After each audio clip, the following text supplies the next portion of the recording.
So let's discuss about the SIADH यानी कि syndrome of inappropriate antidiuretic hormone secretion. ये होता क्या है? Characterized by excessive free water retention. ये किस वजह से होता है? Listen very carefully. ADH आता है, okay? एंटी पोस्टीरियर पिट्यूटरी से रिलीज होके ADH आता है आपके कलेक्टिंग डक्ट के सेल के ऊपर एक्ट करता है, जिसकी वजह से कलेक्टिंग डक्ट का सेल क्या करता है, एक्वापोरिन 2 के चैनल्स बनाता है. एक्वापोरिन 2 के चैनल्स से क्या होता है, वाटर की रीएब्जॉर्प्शन होती है. फिर यही वाटर जाता है आपके ब्लड के अंदर, राइट, ओके. उसके बाद क्या है, euvolaemic hyponatraemia with continued urinary sodium secretion. पहली बात तो ये ना कि ये क्या करता है, इस डिजीज़ में आपके पास सोडियम सारा जो है क्या होता है, आपकी यूरिन में चला जाता है, राइट. सोडियम आपके यूरिन में चला जाता है, जिसको क्या कहते हैं हम, नेट्रियूरेसिस. और आपके ब्लड के अंदर जब सोडियम की कमी होती है, that condition is called as hyponatremia, okay. अब यूवोलीमिया किस चीज़ को कहते हैं? यूवोलीमिया का मतलब ये है ना कि यहाँ से आपके फॉर एग्जांपल ब्लड सर्कुलेशन से सोडियम और वाटर दोनों क्या होते हैं, कलेक्टिंग डक्ट तक आते हैं. लेकिन कलेक्टिंग डक्ट में क्या होता है, कलेक्टिंग डक्ट में जो वाटर है ना, वो जो है धोखा करता है सोडियम के साथ, सोडियम को यूरिन में भेज देता है, ओके. और ख़ुद क्या करता है, खुद जो है वापस रीएब्जॉर्ब होता है, ओके. रीएब्जॉर्ब होके ब्लड के अंदर वापस आ जाता है, फाइन. तो इस वजह से क्या होगा कि हमारे बॉडी के अंदर हाइपोवोलीमिया नहीं होगा. क्यों नहीं होगा? क्योंकि वाटर वापस रीअब्जॉर्ब होकर हमारे सर्कुलेशन में आता है, right. So that condition is called is the euvolaemia, okay. जब आपकी बॉडी के अंदर वाटर की या मतलब फ्लूइड वॉल्यूम या ब्लड वॉल्यूम नॉर्मल रहे, ओके. जब आपके बॉडी के अंदर ब्लड वॉल्यूम नॉर्मल रहता है, आपके ऑर्गन्स को नॉर्मल ब्लड सप्लाई होती है, okay, that condition is called is the euvolaemia. आपके ब्लड आपके मतलब ऑर्गन्स को डैमेज नहीं होता, ओके. आपके ऑर्गन्स डैमेज नहीं होते हाइपोवोलीमिया की वजह से, क्योंकि इसमें हाइपोवोलीमिया होता ही नहीं, इसमें यूवोलीमिया होता है. अच्छा, नेक्स्ट इसमें ये बताया कि with continued urinary sodium excretion, ये तो होता ही है. Urine osmolality will increase serum more than serum osmolality. Listen very carefully, what does it mean actually. मैं आपको एक ग्लास ड्रॉ करके देता हूँ. ये आपके पास है ग्लास, ओके. अब इस ग्लास के अंदर मैं दो चीज़ें डालता हूँ. एक है आपके पास वाटर, ओके. क्या कर दिया मैंने, एक है आपके पास वाटर, दूसरा है आपके पास शुगर, सिंपल, ओके. वाटर और शुगर एक गिलास में मैंने डाल दिया. अब this is your water, okay, this is your water. और इसके अंदर मैंने क्या किया, इसके अंदर थोड़ा सा मैंने 2-3 चम्मच जो है शुगर डाल दिया, राइट. अब अगर मैं इसमें जो है 10 चम्मच शुगर डाल दूँ for example, this solution will become very thick, okay. अब ये जो वाटर है, इसके अंदर मैंने क्या डाल दिया, शुगर. ये जो शुगर है ना आपके पास, ये शुगर, इसको हम क्या कहते हैं, सोल्यूट कहते हैं, फाइन. शुगर को हम क्या कहते हैं, सोल्यूट कहते हैं. अगर वाटर के अंदर आपने शुगर ज़्यादा डाल दिया, इसका मतलब क्या है कि आपने सोल्यूट ज़्यादा कर दिया वाटर के अंदर, राइट. तो जब सोल्यूट ज़्यादा होगा ना वाटर के अंदर, उसका मतलब है कि आपने ऑस्मोलिटी को इंक्रीज कर दिया है, okay. Increase osmolality, okay, increase osmolality, fine. तो जब आपके ब्लड के अंदर, अब यही कॉन्सेप्ट हम अप्लाई करते हैं ब्लड के अंदर, right. For example this is your blood vessel, right, this is your blood vessel, right. अब ब्लड के अंदर क्या होता है, सपोज करो कि इसके अंदर होता है वाटर और उसके अलावा है सोडियम, फाइन. अब ये जो सोडियम है ना ब्लड के अंदर, इसको हम क्या नाम देते हैं, इसको हम कहते हैं solute, fine.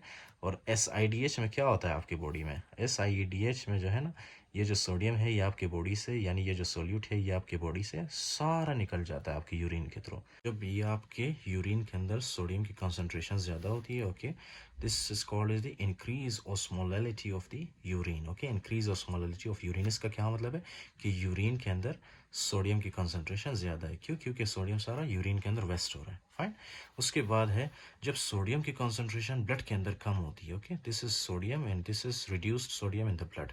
This is called is the reduced blood osmolality. मतलब क्या है इसका, कि ब्लड के अंदर ऑस्मोलिटी कम हुई है. क्यों?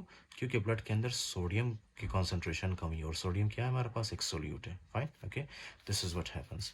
उसके बाद है next, body response to water retention with reduced testosterone. इसका क्या मतलब है कि जब आपकी बॉडी के अंदर जो है ना वाटर रिटेंशन होता है, मैंने आपको बताया था ना, ADH यहाँ पे काम करता है और क्या करता है, यहाँ से वाटर रिटेंशन करता है, वाटर को रीअब्जॉर्ब करता है और हमारे सर्कुलेशन के अंदर भेजता है, जिसकी वजह से H2O हमारे ब्लड के अंदर ज़्यादा होती है, फाइन. तो हमारा बॉडी कैसे रिस्पॉन्ड करता है, जब ब्लड वॉल्यूम ज़्यादा होता है ना, ब्लड प्रेशर ज़्यादा होता है, तो यही ब्लड प्रेशर जाके क्या करता है, हमारे हार्ट को स्टिमुलेट करता है, हार्ट के मसल्स को, fine, specially atria and ventricle के वॉल्स को. एज ए रिजल्ट हमारा हार्ट क्या रिलीज करता है, ANP एंड BNP, राइट. फिर ये ANP एंड BNP क्या करता है, हमारे बॉडी के अंदर रास को इनहिबिट करता है। रास का मतलब है कि एल्डोस्टेरोन को ये इनहिबिट करता है, उसकी सिक्रीशन को कम करता है। Fine, secretion of aldosterone will reduce, see reduced aldosterone and increase ANP and BNP. Fine, as a result क्या होगा, इंक्रीज यूरिनरी सोडियम सिक्रीशन। तो क्या होगा, जब एल्डोस्टेरोन यहाँ पे एक्ट नहीं करेगा तो ये यहाँ पे जो सोडियम के चैनल्स है वो नहीं बनेंगे। तो जब सोडियम के चैनल्स ही नहीं बनेंगे तो सोडियम क्या रीअब्जॉर्ब होगा सेल में, नहीं होगा, right. This sodium will be less lost in the urine which is called as the natriuresis. Fine, किस वजह से होता है, रिड्यूस्ड एल्डोस्टेरोन की वजह से। फाइन, अच्छा, normalisation of extracellular fluid volume, euvolaemic hyponatraemia. Obviously hyponatraemia तो होता है, लेकिन हमारे बॉडी के अंदर वाटर जो H2O है ना, उसका वॉल्यूम डिस्टर्ब नहीं होता। ओके, क्यों, क्योंकि H2O वापस रीअब्जॉर्ब होकर हमारे ब्लड सर्कुलेशन में आता है। ओके, जिसकी वजह से ब्लड वॉल्यूम डिस्टर्ब नहीं होता। Okay, so that condition is called the euvolaemia. उसके बाद ट्रीटमेंट में आप क्या करते हो, that is very obvious, fluid restriction. यानी कि फर्स्ट लाइन क्या है इसका, फ्लूइड रेस्ट्रिक्शन। आपने मजीद फ्लूइड नहीं देना पेशेंट को, राइट। सॉल्ट टेबलेट्स आप देते हो। सॉल्ट टेबलेट्स क्यों देते हो, क्योंकि सॉल्ट के अंदर क्या होता है, सॉल्ट किस चीज़ से बनता है, सोडियम और क्लोराइड से ना, NaCl, सोडियम क्लोराइड।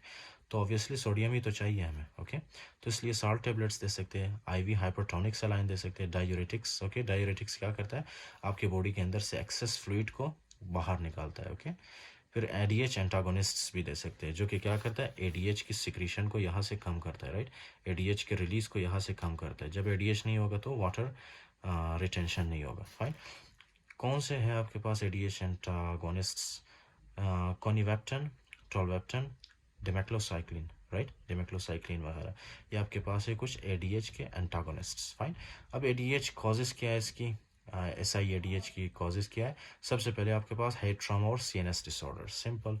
या तो फिर ectopic ADH release, specially in case of the small cell lung carcinoma, okay, और स्मॉल सेल लंग कैंसर। उसके अलावा है एक्सोजिनस हार्मोन्स, जैसे कि वेजोप्रेसिन जब आप एक्सोजिनस देते हो, राइट, या डेस्मोप्रेसिन या ऑक्सीटोसिन। आपके पास कुछ लंग डिजीजेज होते हैं जिसकी वजह से SIADH हो सकता है, जिनकी वजह से, राइट। ड्रग्स है कुछ, जैसे कि serotonin, selective serotonin reuptake inhibitors, या कार्बामेज़ापिन, या साइक्लोफॉस्फेमाइड। ये कुछ ड्रग्स है आपके पास जो कि क्या करवा सकते हैं, SIADH, राइट।